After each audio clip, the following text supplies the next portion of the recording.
guys, it's Helen Hartsmith here with Kathy. Welcome to another podcast from the Heart of the Witch's Path. We hope that everybody's having an amazing day.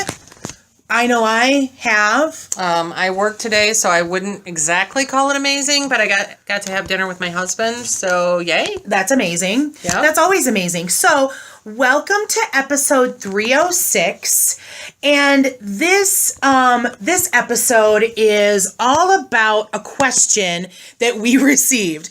You know, we were looking for questions and we meant to put them at the end of just little short answers. But the questions that we've been getting have been really good. And they've actually inspired us to do an entire podcast about it. But before we get into that, we have something very important. Yes. We do. Absolutely. So what...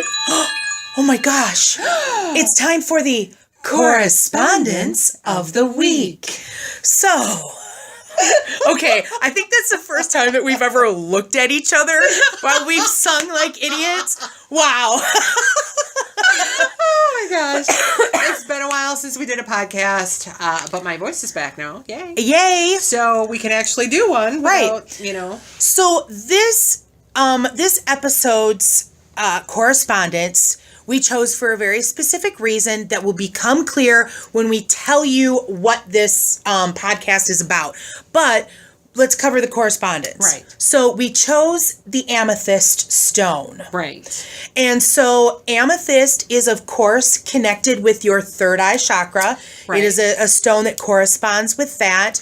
And it also corresponds with intuition and scrying and any kind of psychic abilities. You can use it to help develop your psychic abilities or open yourself to them.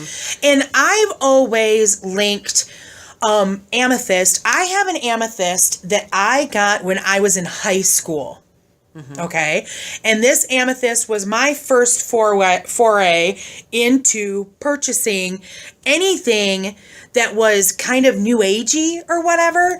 And this was in high school. So I was still very much in my Christian upbringing. Right. But there were little cards that came with these. It was a tumbled stone.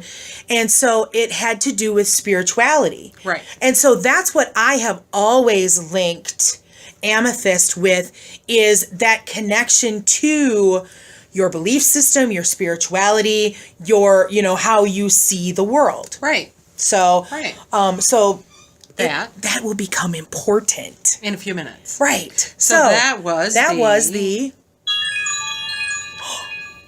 Correspondence of the Week. Oh my goodness. Oh, you're hilarious. I'm so glad you guys appreciate our dorkiness, and I'm kind of happy that they don't see how stupid we are. So maybe we should start filming these. I don't think that's a good idea. I don't think so either. So we received an email with a question. So let's start by, I'm going to read the email. Right. Okay? And then we are going to talk about it. We as in Kathy and I. So the email goes as read. Hello, long-time listener, first-time caller here. I recently enjoyed episode 303, Patron Deities, but was wondering if you ladies could give some more advice. I used to belong to a coven years ago and practice regularly, but do not anymore. I am looking for advice to get back into practice, as it were. What would your suggestions be for someone like me? Hey, my thing went off. Sorry, guys. She's reading from a tablet, and technology is not helping me today. Sorry about that. What would your suggestion be for someone like me or a newbie to help them find a regular practice, either as a solitary or in a coven in their busy life? I do feel drawn to a certain god and goddess, but don't feel I am doing anything to really honor them or even the idea of the Lord/Lady/universe. Thanks, and blessed be rad. Well, so be rad. Very good question. Yes. And we haven't really talked about this, so you're getting us fresh off the boat, so to speak. Right. Although we have sort of been dealing with it because we have some students that we're trying to encourage to begin a regular practice. And I guess it works better for some people than others. Right. And I guess as a point that I could keep coming back to as a pagan is that the cool thing about this path that I find myself on is that it is my own path. And I get to define what it is I do. Kathy and I did do a podcast on daily practice. And if you listen to that podcast, you will know that we have very different concepts and practices when it comes to our daily practice. Right. And it's something that you establish. So, I mean, that's the biggest piece of advice that we can give to you, B-Rad, is that you need to seek what's in your heart. Because it is so individualized. And, you mentioned about a busy life, but it is a choice that you make. You have to make a choice to include this type of thing in your daily practice. In how you live your life. Right. And it could be something as easy and simple as lighting a stick of incense before you go to bed or when you get up in the morning. It could be something as simple as setting aside a piece of space in your home that is sacred. Right. And establishing an altar or something like that. And it doesn't have to be big. It doesn't have to be your traditional, Yeah, you don't have to have altar. Yeah, you don't have to have the athame and the pentacle and the candle holders and the bell and all of that. You don't have to have all that. You could have a candle holder where you would burn a candle, maybe an incense burner. You could have a bowl or a plate where you would leave an offering. It can be as intricate or as simple as you feel it needs to be. Right. But I would say that the first thing to do is to set some time aside and think about it, to maybe do some journaling or some meditation and decide what it is you want out of this daily practice. Do you want to just light a candle on Saturdays on an ancestor altar and have that be it? Do you just want to, I'm feeding the birds, I'm going to make this an offering to the spirits on my land because I'm feeding the animals that live there? Do you want it to be, there is the sun in the morning, welcome sun, thank you for shining for us this day and help light my way as you're driving to work? Right. You can find time through your busy schedule to do any number of little things. To me, in my practice, the importance is to be mindful. Right. To approach whatever you deem as correct for you in a mindful manner. Right. And so that's like stuff for a daily practice. Right. And then, because part of your question had to do with, getting back into it. I read it as a spiritual mindset. Part of that can be, you mentioned that you were attracted, you were drawn to a certain god and goddess, but you don't feel like you do anything to honor them. So I guess my question to you would be, what could you do to honor them? If there's a specific god and goddess that you're attracted to, then what is it about the culture that they come from that you could take something from to honor them? And we kind of talked about that in episode 303 when we talked about patron deities. You could make a picture of one of them, your lock screen. You could put a picture up on your dashboard. You could put it up next to your computer at work. You could, if you're interested in a Greek god, you could read about the Greek culture and history. If you're interested in Thor, you could watch the Thor movies because yes, okay, so totally not canon more or less to the actual god, but it still puts energy toward that god. Setting out a piece of candy for Ganesh, who likes sweet stuff. I do that on my little house altar.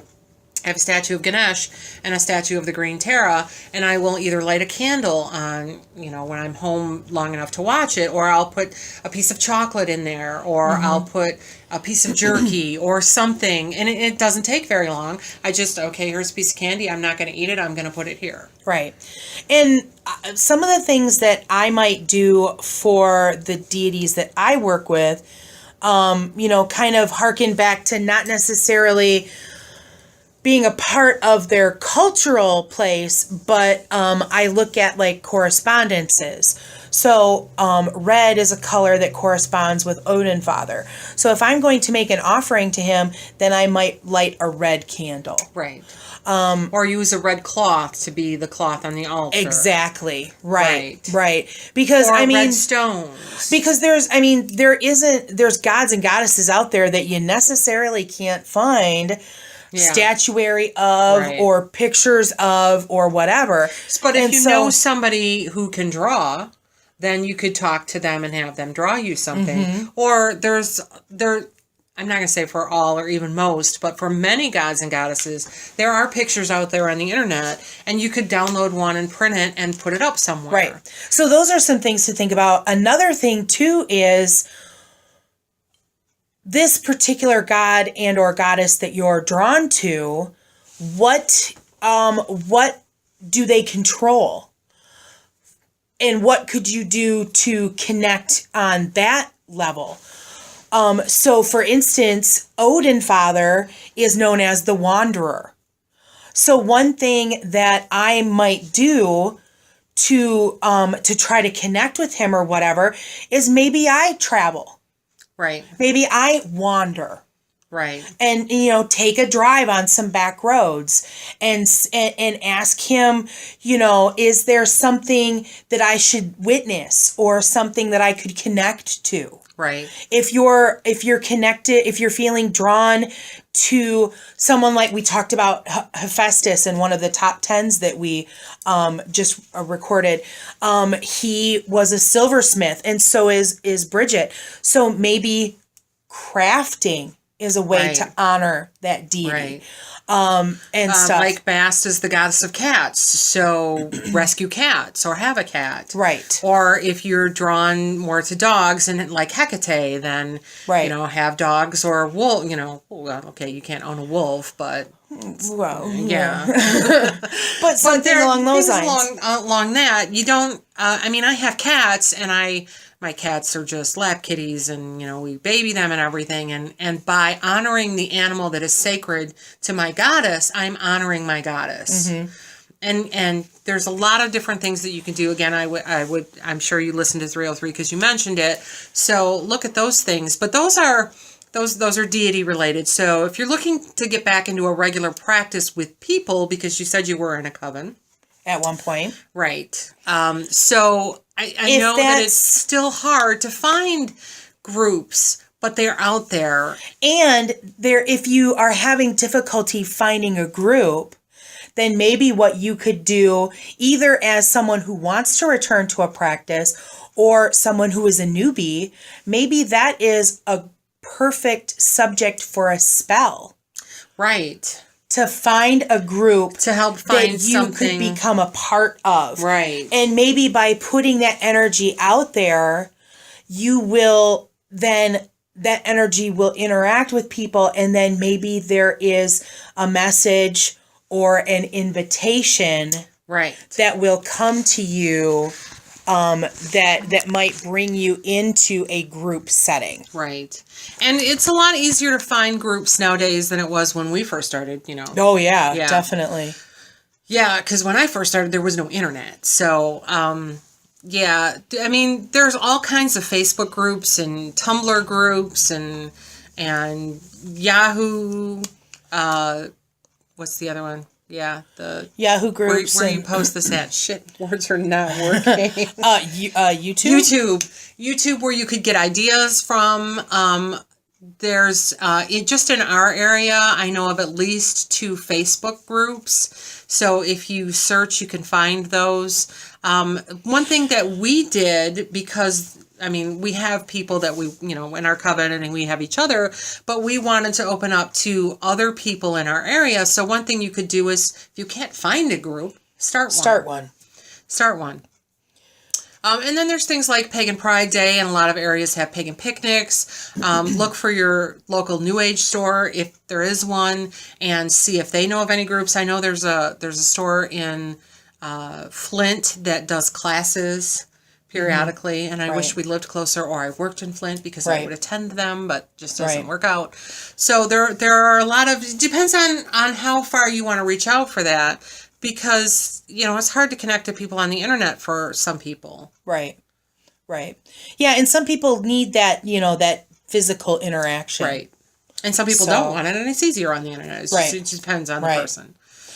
And so I guess probably the last piece of advice that we could give is that in your email you said that that you were looking for advice on how to get back into practice, as it were.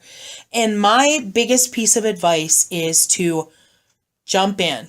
Right. Just do it. Yeah. Yeah, it's interesting. We had a class with our students last night, and we were talking to one of them. We were talking to both of them about their daily practice, and one of them was like, "I don't even think about it anymore. It's just what I do. I just live as a witch," and the way to do that is to just do it. Mm-hmm. Definitely. Right. Definitely, just do it. Be a Nike commercial. Just do it. Just do it. So, take that breath, take that step, do it. Because like we said, it doesn't have to be big and flowery and dramatic. It is what fits you best. Right. I think that's the most important way that you can honor any deity, any spirit, any whatever, is to approach your interaction with them with reverence. Right. And meaning. It's the mindfulness. Don't just light a candle because, okay, the candle smells good. Light a candle with, I offer this flame to you, and light the candle. And it takes 1 second to do. You can do it as you're flicking the lighter or striking the match. And it doesn't take any more time than normally lighting the candle. Right. Exactly. Yeah. When you wash your face, you could be, I'm washing away the cares of the day. There's any number of things that you can do. Mm-hmm. And the trick is just to think about it and start. Right. So that's the best piece of advice that we can give you. Right. All of those. So we would love to know how things turn out for you. So keep us in the loop. So make sure that you email us or post a comment or, in whatever way you choose to reach out to us. Yeah, we are invested in your spiritual practice now. Right. So let us know. So that's going to wrap it up for this podcast. Thanks for tuning in once again, and for everyone's continued support and listening to the channel. Did we say the email address? If you would like to ask us a question, you can reach us either by posting a comment here on this video, or by emailing us at heartofthewitchespath@yahoo.com. Right. And there's a new Instagram account that Helen's going to post a link to. Correct. And don't forget Helen's blog. Right. And if you learned something, please like us. Definitely. If you haven't already, please subscribe. Yes. And I think that's it. So thanks for listening to this episode, and thanks for walking the path for a little while with us. And until next time, blessed be.